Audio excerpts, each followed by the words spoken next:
Bonjour, aujourd'hui j'aimerais vous présenter un kit que j'ai en double, mais qui présente l'étrange particularité d'être dans deux boîtes différentes, de deux marques différentes, et en plus d'avoir quelques pièces différentes. Il s'agit du Die Beetle, et le Die Beetle, il me semble que je vous l'ai déjà présenté, mais en version 1/24e, en soft vinyle.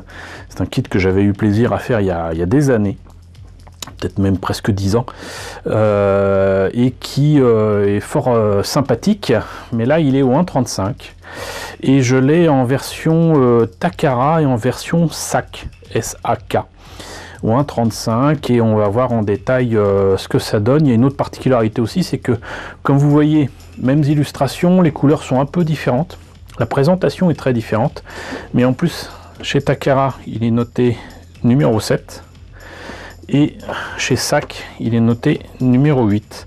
Alors peut-être que tout simplement ce sont des maquettes qui sont d'origine différente. SAK est peut-être une marque, je sais pas, coréenne, chinoise, j'en sais rien. Et Takara, bah, c'est la marque japonaise que je connais. Mais je tenais quand même à vous présenter ça, d'autant que bon, il y a quand même, comme je disais, des petites différences au niveau des boîtes. Et surtout, je n'ai plus aucun souvenir de la raison pour laquelle j'avais ce kit en double. Je ne sais pas, je pense que j'ai dû tomber sur une offre intéressante sur eBay ou quoi. Je n'en ai plus aucun souvenir, ça remonte à trop loin. Quoi qu'il en soit, donc, ce que je vous propose, c'est de voir au moins la boîte japonaise de Takara, et ensuite on verra à comparer avec la version SAK. Alors, version Takara, déjà petite comparaison rapide avec l'autre, hein. C'est pas du tout la même épaisseur. Pour autant, a priori, le contenu est presque identique. Je dis bien presque. Mais donc voilà cette maquette du Die Beetle. Il s'agit en fait d'un mecha qui apparaît dans Armored Trooper Bottoms et qui est fait pour les endroits un peu marécageux, il y a de l'eau ou quoi, donc plutôt environnement, on va dire façon guerre du Vietnam, hein, voilà. Et ça serait un mecha piloté notamment par un certain Kwan Yo. Voilà, et vous voyez donc là une illustration identique à ce que vous avez sur la boîte elle-même. Là, quelques images du kit monté et peint.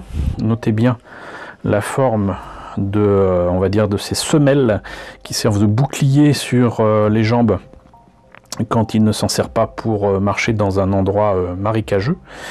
Et voilà donc le pilote dans son cockpit. Et là, on a quand même une petite idée de la taille du truc par rapport au personnage qui est livré en plus debout. C'est-à-dire que logiquement, vous avez deux figurines, l'une debout, l'autre assise dans son cockpit. Le kit ne semble pas faire apparaître de... Comment dirais-je? Et il y a cet autocollant là.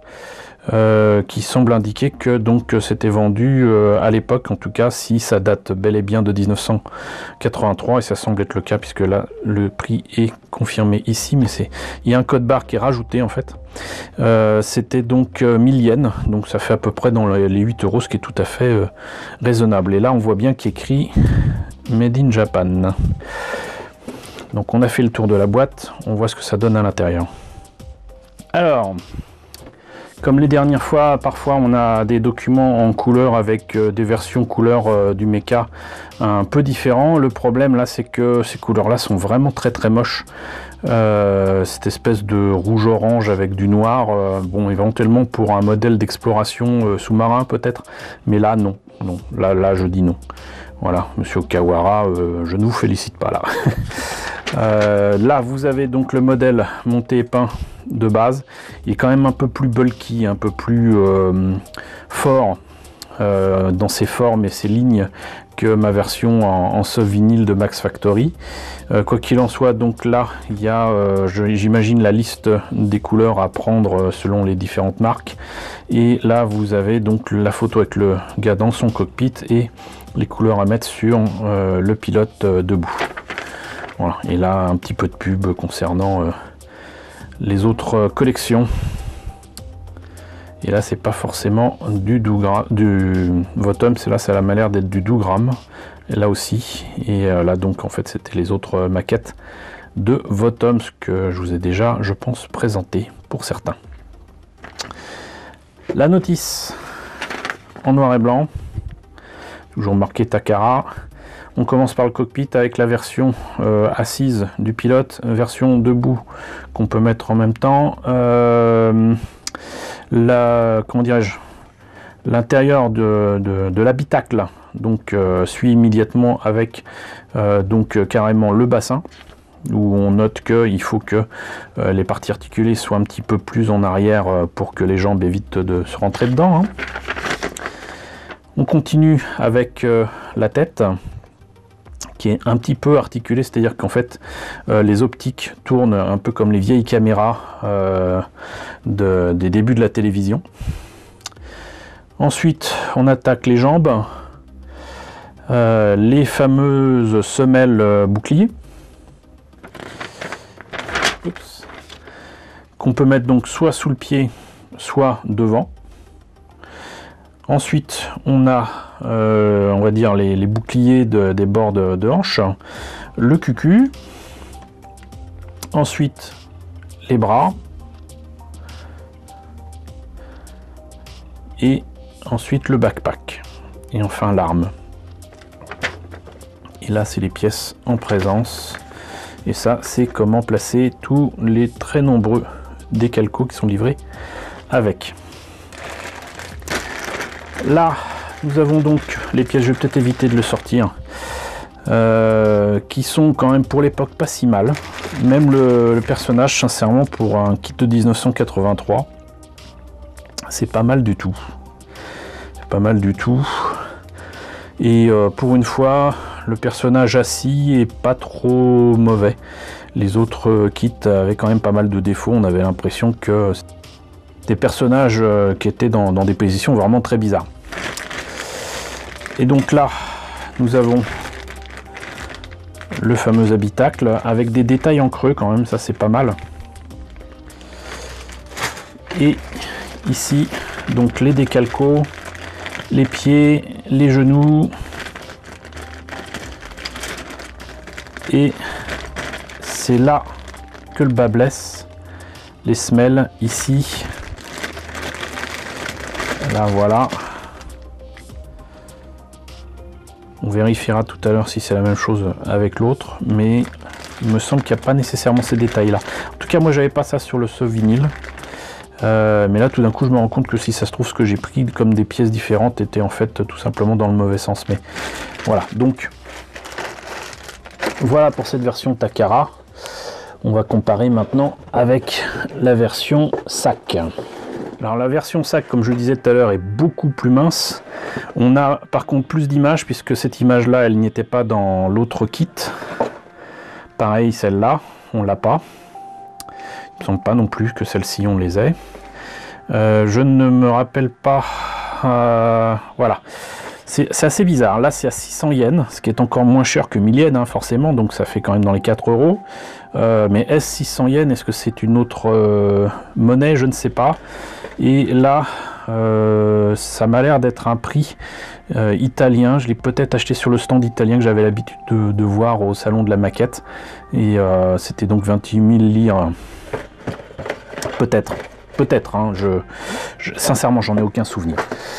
Et qu'est-ce qu'on a à l'intérieur? Alors déjà, on n'a pas la notice, mais ça ne veut pas dire qu'il n'y en avait pas quand je l'ai acheté. Ça veut dire que c'est peut-être la notice que j'ai pris pour m'aider à faire la version en soft vinyle. C'est peut-être le cas. Et sinon, donc, les pièces finalement semblent identiques, avec les détails qu'il faut là, et la petite grille ici. Ouais, donc en fait, non, les pièces sont rigoureusement identique. Je me suis complètement fourvoyé et là il y a bien écrit Takara 1.35. donc si ça se trouve la maquette originale est peut-être plutôt celle-ci de 1983. Ce que je m'explique pas, c'est comment un contenu rigoureusement identique se finit dans une boîte beaucoup plus grande et uniquement pour avoir un truc couleur comme ça. Je comprends pas. ça fait deux marques différentes. Est-ce que Takara a récupéré finalement les kits de sac des débuts?